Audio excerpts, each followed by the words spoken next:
Menimbang bahwa pemeriksaan calon tersangka walaupun tidak dicantumkan dalam amar putusan, melainkan dibunyikan dalam pertimbangannya, akan tetapi putusan Mahkamah Konstitusi tersebut bersifat final dan mengikat, maka sepatutnya isi putusan seluruhnya harus dipatuhi terlebih lagi oleh penegak hukum.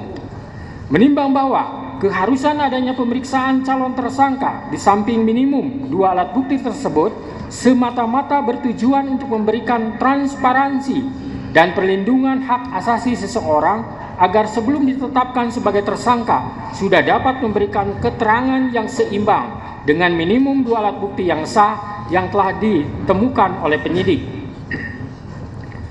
Menimbang bahwa oleh karena sebagaimana fakta di persidangan tidak ditemukan bukti satupun yang menunjukkan bahwa pemohon dalam penyidikan yang dilakukan oleh termohon pernah dilakukan pemeriksaan sebagai calon tersangka sebelum ditetapkan sebagai tersangka oleh termohon, maka menurut hakim penetapan tersangka atas pemohon haruslah dinyatakan tidak sah dan dinyatakan batal demi hukum.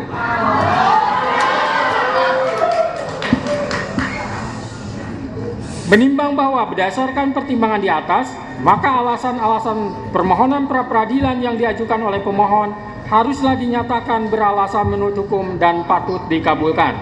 Menimbang bahwa oleh karena penetapan pemohon sebagai tersangka didasarkan pada penyidikan yang tidak sah, maka seluruh tindakan termohon terhadap pemohon menjadi tidak sah.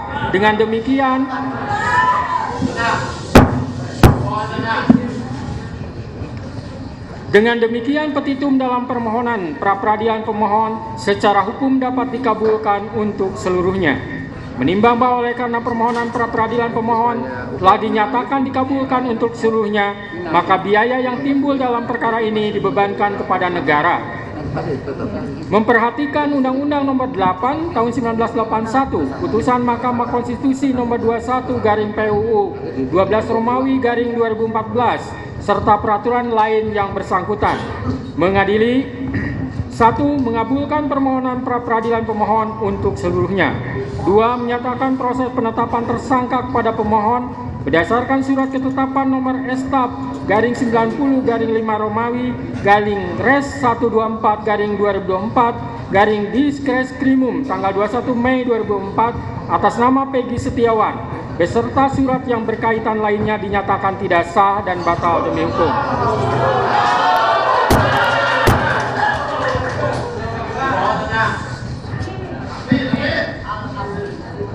3. Menyatakan tindakan termohon menetapkan pemohon sebagai tersangka dugaan tindak pidana perlindungan anak dan atau pembunuhan berencana dan atau pembunuhan sebagaimana dimaksud dalam pasal 80 ayat 1 Junto pasal 81 ayat 1 Undang-Undang RI Nomor 35 Tahun 2014 tentang perubahan atas Undang-Undang RI Nomor 23 Tahun 2022 tentang perlindungan anak dan atau pasal 340 dan pasal 338 Junto pasal 55 ayat 1 KUHP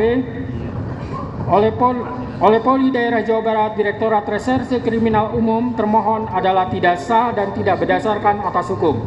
4. Menetapkan surat ketetapan tersangka nomor STAP/90/5 Romawi/2024/Diskreskrimum tanggal 21 Mei 2004 batal demi hukum.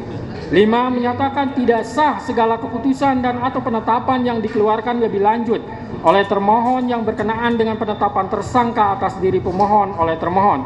6. Memerintahkan kepada termohon untuk menghentikan penyidikan terhadap perintah penyidikan kepada pemohon. 7. Memerintahkan kepada termohon untuk melepaskan pemohon dari tahanan.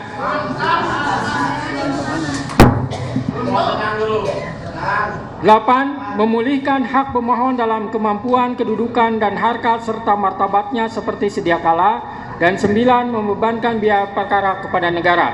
Demikianlah diputus pada hari ini Senin, tanggal 8 Juli 2024 oleh Eman Sulaiman sebagai Hakim Tunggal. Berdasarkan penetapan Ketua Pengadilan,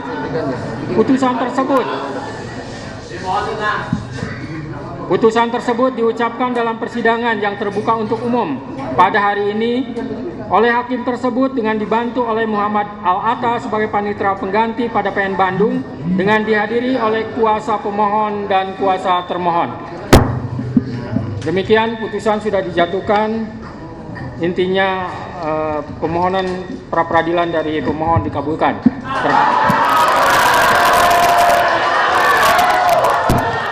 Download Tribun X sekarang, menghadirkan lokal menjadi Indonesia.